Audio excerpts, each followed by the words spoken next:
Assalamualaikum warahmatullahi wabarakatuh teman-teman semua. Kami dari kelompok 3 ingin mempresentasikan mengenai penilaian sikap, minat, dan motivasi. Di sini kami beranggota ada Ewiliana, Nurul Sahida, Fibianti, Nur Aisyah, Mutiara Maiza, dan Amelia Kenhaksari. Baik, materi pertama yang akan saya sampaikan mengenai hakikat penilaian sikap dan tujuan penilaian sikap. Baik teman-teman, di sini ada sikap menurut para ilmuwan ada 3. Yang pertama ada dari Biren et al. Pada tahun 1981 mengatakan bahwa mendefinisikan sikap sebagai kumpulan hasil evaluasi seseorang terhadap objek, orang atau masalah tertentu. Sikap menentukan bagaimana pribadi seseorang diekspresikan. Yang kedua, menurut Klausner pada tahun 1985 mengatakan ada 3 model belajar dalam rangka pembentukan sikap. 3 ini adalah mengamati dan meniru, menerima penguatan, dan menerima informasi verbal. Ketiga model ini sesuai dengan kepentingan penerapan dalam dunia pendidikan. Yang terakhir ada pendapat menurut dari Muhajirin pada tahun 1992 mengatakan bahwa sikap merupakan kecenderungan afektif suka tidak suka pada suatu objek sosial. Kita lanjuti. Di sini ada 5 ciri yang menjadi karakteristik sikap seseorang oleh Rahmat pada tahun 1998.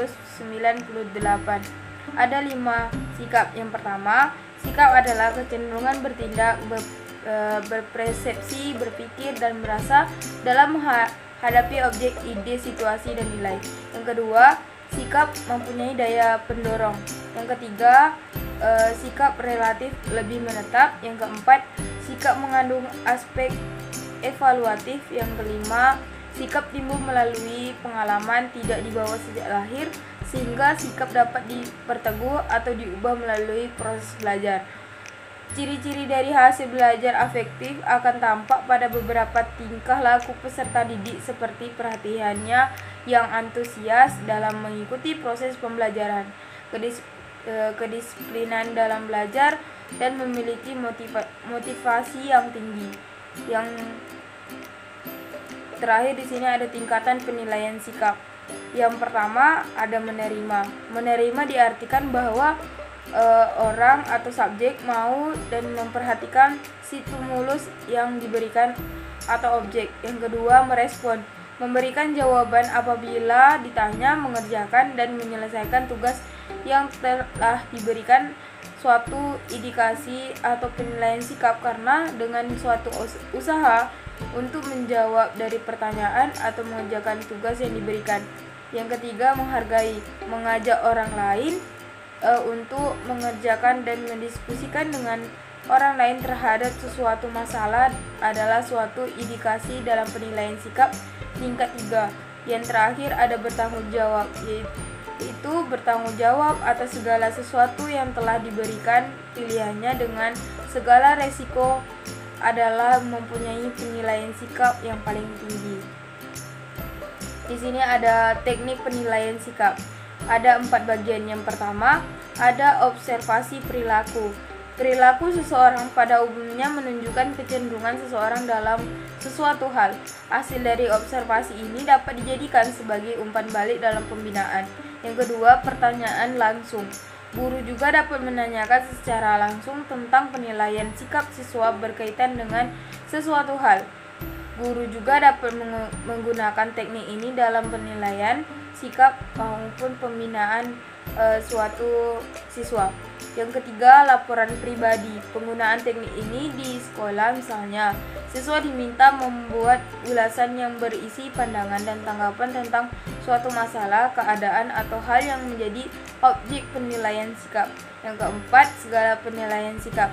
Ada beberapa model skala yang dikembangkan oleh para pakar untuk mengukur penilaian sikap. Dalam naskah ini akan diuraikan 2 model saja, yakni skala diferensiasi simatik dan skala Likert. Yang terakhir yaitu hakikat penilaian minat dan tujuan penilaian minat yang akan dibahas oleh teman saya. Sekian dari Febi, wabillahi taufiq, wassalamualaikum warahmatullahi wabarakatuh.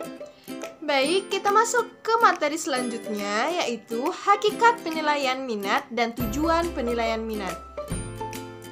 Definisi minat. Apa ya definisi dari minat itu?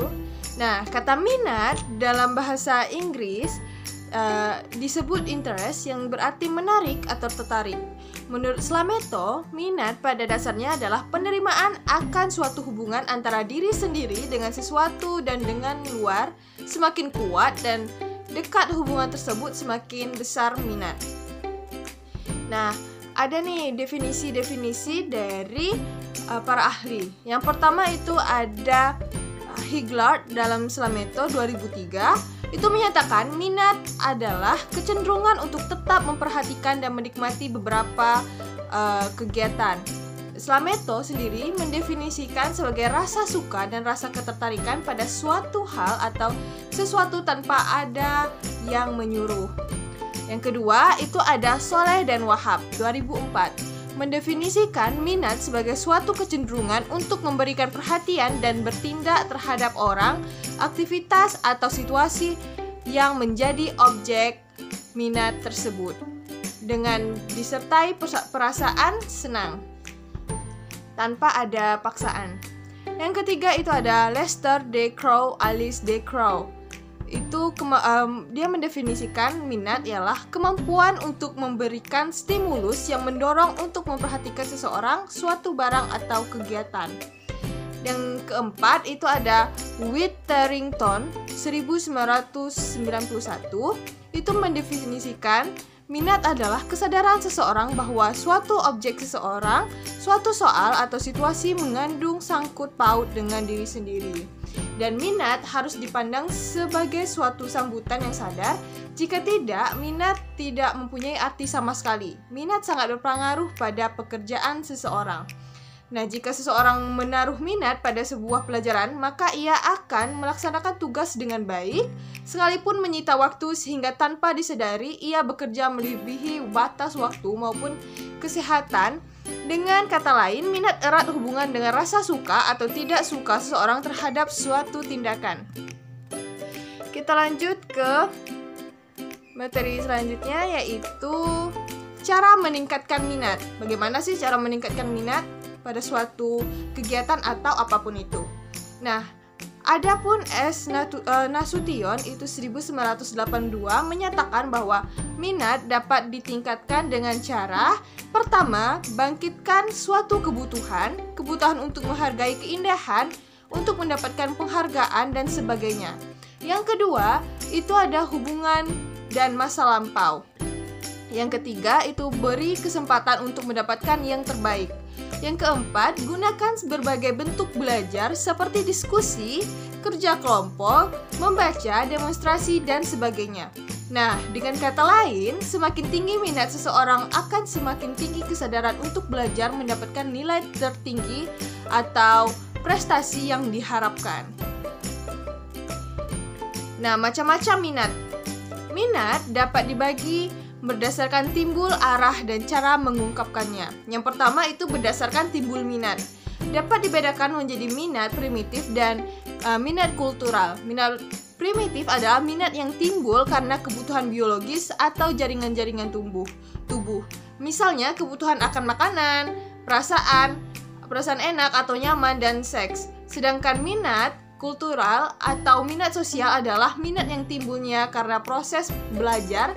Minat ini secara langsung berhubungan dengan diri kita, misalnya keinginan untuk memiliki hobi, kekayaan, dan lain-lain. Yang kedua itu ada berdasarkan arahnya. Minat dapat dibedakan menjadi minat intrinsik dan minat ekstrinsik. Minat intrinsik adalah minat yang langsung berhubungan dengan aktivitas itu sendiri, yaitu merupakan minat asli dari mendasar dalam diri kita sendiri, tidak dari luar. Nah, sebagai contoh, seorang pelajar karena memang senang belajar atau membaca bukan karena ingin dipuji. Minat ekstrinsik adalah minat yang berhubungan dengan tujuan akhir dari kegiatan tersebut. Misalnya seseorang belajar dengan tujuan agar menjadi juara atau lulus ujian. Yang ketiga itu berdasarkan cara mengungkapkannya. Minat dapat dibedakan menjadi 4, yaitu ada express interest, manifest interest, taste, tested interest, dan inventor interest. Kita langsung masuk ke berdasarkan cara mengungkapkannya. Nah, express interest adalah minat yang diungkapkan dengan cara meminta kepada subjek untuk menyatakan atau menuliskan kegiatan-kegiatan baik yang berupa tugas maupun bukan tugas yang disenangi dan paling tidak disenangi. Yang kedua, itu ada manifest interest.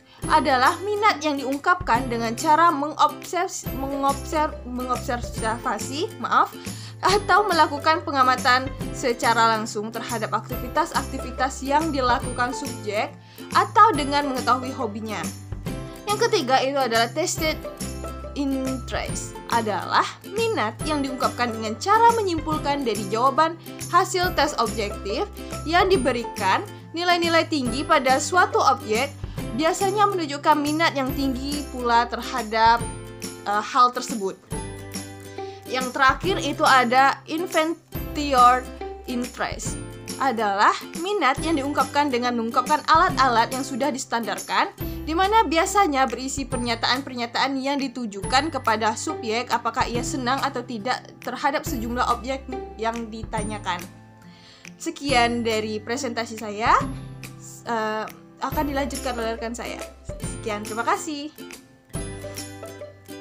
Assalamualaikum warahmatullahi wabarakatuh. Saya Amelia Kenhapsari. Di sini akan melanjutkan materi mengenai aspek-aspek minat.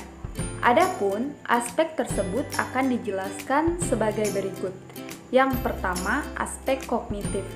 Minat berdasarkan atas konsep yang dikembangkan anak mengenai bidang yang terkait dengan minat. Misalnya, aspek kognitif dari minat anak terhadap mata pelajaran tertentu. Dan yang kedua, ada aspek afektif. Minat berkembang dari pengalaman pribadi yang berasal dari lingkungan keluarga maupun sekolah. Lingkungan belajar siswa yang terkait dengan keaktifan siswa akan berpengaruh pada arah berpikir seseorang. Barulah dapat terpengaruh jika minat seseorang dipengaruhi oleh situasi yang ditemuinya. Materi selanjutnya mengenai pengertian motivasi.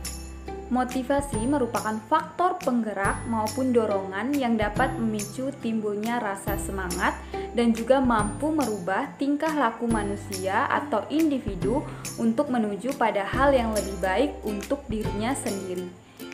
Sudirman 1986 menjelaskan motivasi belajar merupakan faktor psikis yang bersifat non-intelektual. Peranannya yang khas adalah dalam hal penumbuhan gairah, merasa senang dan semangat untuk belajar. Macam-macam hakikat motivasi dalam psikologi. Yang pertama ada faktor kebutuhan hakikat. Motivasi yang pertama ialah mengenai faktor kebutuhan sehari-hari, yakni kebutuhan akan hidup yang jika diuraikan lebih luas lagi memiliki cakupan yang lebih sempit seperti uang, makanan, hubungan sosial, kasih sayang, dan sebagainya. Yang kedua, tujuan positif hakikat adalah adanya tujuan positif yang ingin dicapai seperti ingin membahagiakan atau membanggakan orang lain.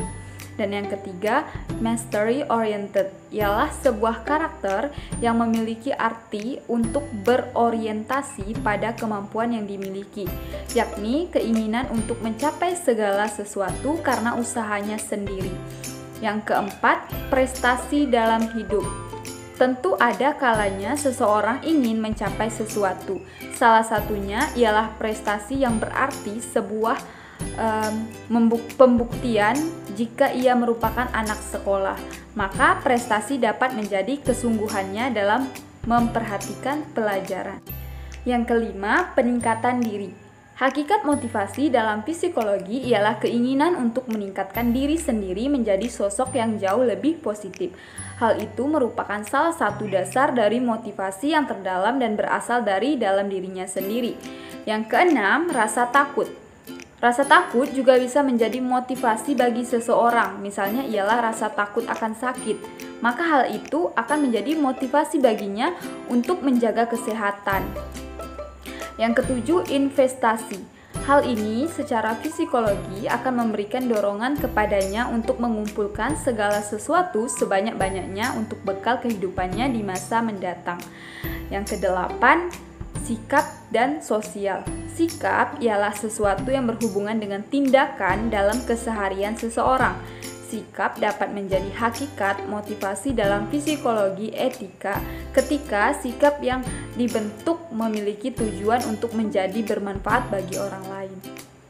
Sedangkan sosial berhubungan dengan masalah pertemanan. Mungkin itu saja materi yang dapat saya sampaikan.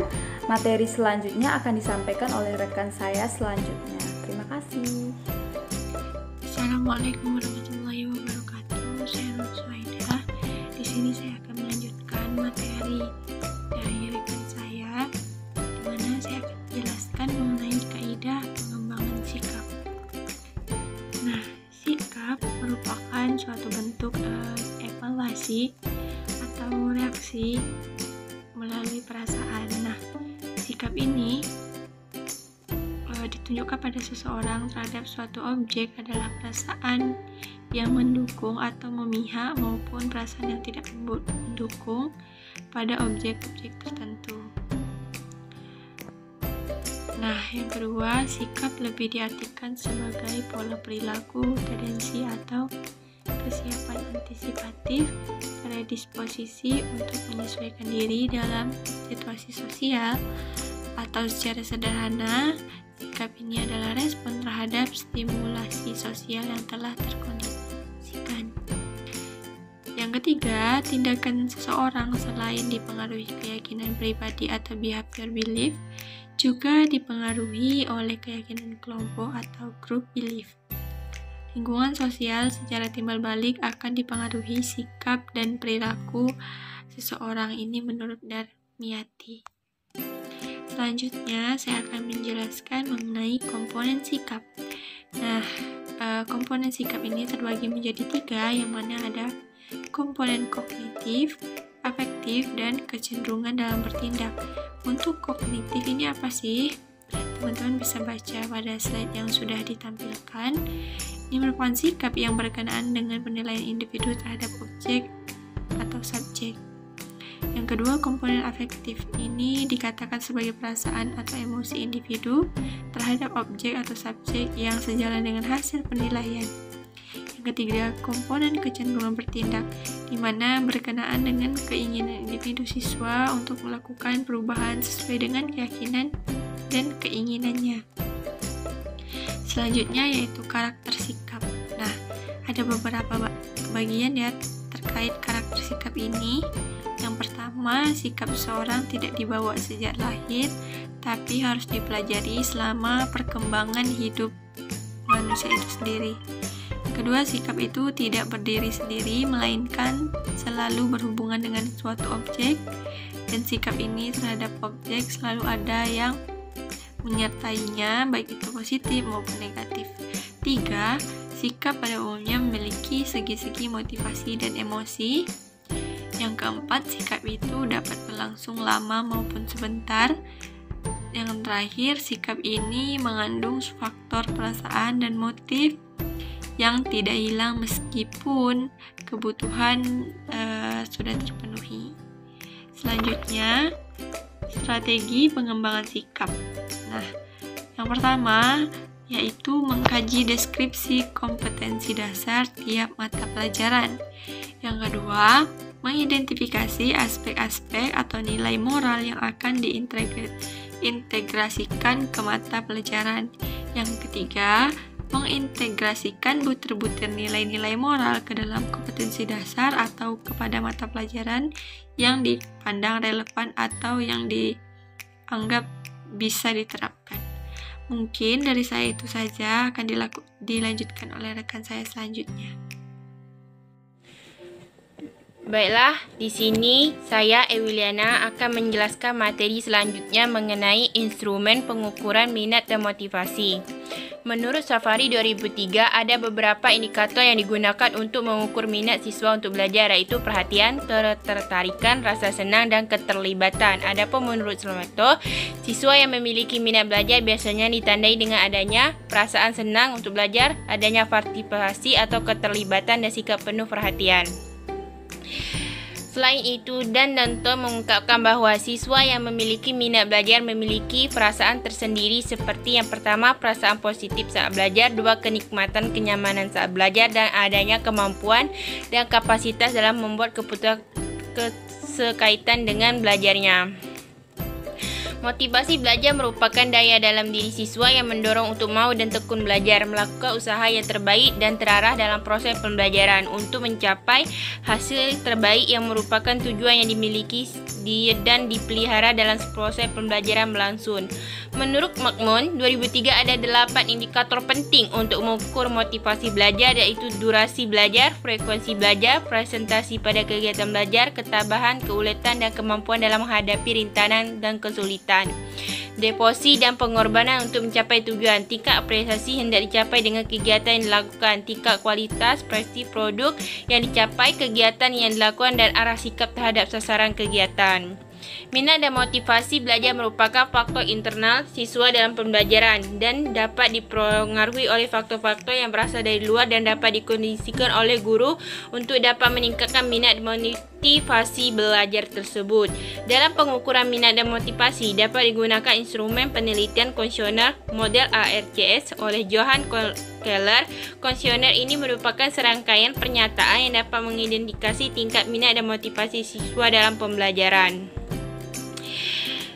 Menurut William dalam Aristotle 2009, minat belajar merupakan ketertarikan siswa terhadap pembelajaran sebagai faktor yang menentukan derajat keaktifan belajar siswa. Pertumbuhan minat dan motivasi belajar siswa dapat diukur menggunakan angket dengan metode ARCS yang dikembangkan oleh Keller. Pada prinsipnya, metode ARCS menekan pada 4 aspek, iaitu indikator meliputi pertama attention, yakni perhatian siswa terhadap pembelajaran atau media pembelajaran. Yang kedua relevan, yakni relevansasi antara media pembelajaran dan kebutuhan siswa. Yang ketiga confident, yakni keyakinan siswa terhadap kemampuan sendiri. Dan yang keempat satisfaction, yakni kepuasan siswa dalam pembelajaran atau media pembelajaran kuesioner. Baiklah, mungkin ini yang dapat saya sampaikan. Terlebih kurang saya mohon maaf. Akhir kata saya kembalikan kepada moderator. Yang keempat adalah melaksanakan pembelajaran dengan teknik integrasi perlu dilaksanakan dengan pendekatan ataupun strategi tertentu. Ada beberapa pendekatan yang dapat digunakan antara lain yaitu pendekatan pengalaman, pembiasaan, emosional, rasional, dan fungsional. Lalu selanjutnya adalah menentukan sumber belajar. Sumber belajar yang digunakan terutama buku pegangan guru ataupun buku pegangan siswa. Selanjutnya dapat ditambahkan ke buku pendamping, buku acuan, ataupun yang lain. Selanjutnya adalah skala Likert. Skala Likert atau Likert Scale adalah skala penelitian yang digunakan untuk mengukur sikap dan pendapat. Definisi skala Likert adalah sebagai berikut. Skala Likert adalah jenis data penelitian yang senantiasa dipergunakan untuk mengukur sikap, pendapat, dan persepsi terhadap individu ataupun kelompok terkait dengan fenomena sosial. Lalu apa saja ciri-ciri skala Likert? Yang pertama adalah jawaban terkait. Butir pertanyaan harus bisa dengan mudah dikaitkan dengan jawaban kalimat, terlepas dari apakah hubungan antara butir pertanyaan dan kalimat terbukti. Lalu yang kedua adalah jenis skala. Butir pertanyaan yang harus memiliki dua posisi ekstrim dan posisi opsi jawaban sementara. Lalu jumlah opsi jawaban. Penting untuk disebutkan bahwa meskipun skala Likert yang paling umum adalah 5 item. Lalu selanjutnya adalah meningkatkan reliabilitas skala. Peneliti seringkali meningkatkan ujung skala dengan membuat skala 7 poin ataupun untuk mencapai batas atas reliabilitas skala. Lalu menggunakan skala lebar. Sebagai aturan umum, Likert dan lainnya merekomendasikan bahwa lebih baik menggunakan skala selebar mungkin. Lalu selanjutnya adalah kurangnya opsi netral. Dengan mempertimbangkan detail ini, skala terkadang dibatasi menjadi sejumlah kategori genap, biasanya berjumlah 4 untuk menghilangkan kemungkinan netral pada skala survei pilihan paksa ataupun forced choice. Lalu yang terakhir adalah variabel intrinsik. Catatan prima Likert dengan jelas menyatakan bahwa mungkin ada variabel penelitian inheren yang nilainya menandai umpan balik atau sikap responden, dan variabel yang paling banyak mendasari ini. Lalu untuk contoh preferensi skala Likert ini digunakan untuk mengukur sikap, pendapat, persepsi seseorang atau sekelompok tentang fenomena sosial. Contoh preferensinya ada, teman-teman dapat lihat di PP ada 5: sangat setuju, setuju, ragu-ragu, tidak setuju, dan sangat tidak setuju. Lalu sistem penilaian dalam skala Likert sebagai berikut. Yang pertama adalah item favorable dengan poin sangat setuju atau baik 5, sangat setuju atau baik 4, dan seterusnya hingga sangat tidak baik ataupun sangat tidak setuju dengan poin 1. Selanjutnya adalah item unfavorable dengan poin sangat setuju atau sangat baik 1, setuju atau baik 2, hingga sangat tidak setuju atau sangat tidak baik 5. Lalu instrumen pengukuran minat dan motivasi.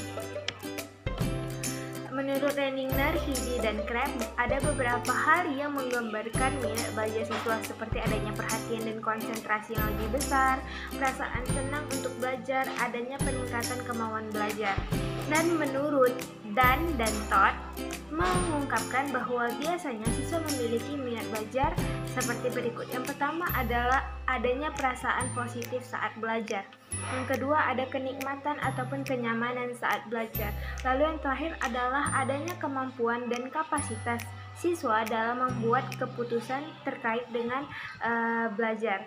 Berdasarkan paparan tersebut, maka dapat kita simpulkan bahwa indikator-indikator minat belajar ini meliputi adanya perasaan tertarik atau senang untuk belajar, lalu yang kedua adanya partisipasi aktif, yang ketiga adanya kecenderungan siswa untuk memperhatikan dan konsentrasi yang besar, lalu adanya perasaan positif dan kemauan belajar yang terus meningkat, adanya pula kenyamanan saat belajar, dan memiliki kapasitas dalam pembuatan keputusan terkait dengan proses belajar yang dijalani siswa tersebut.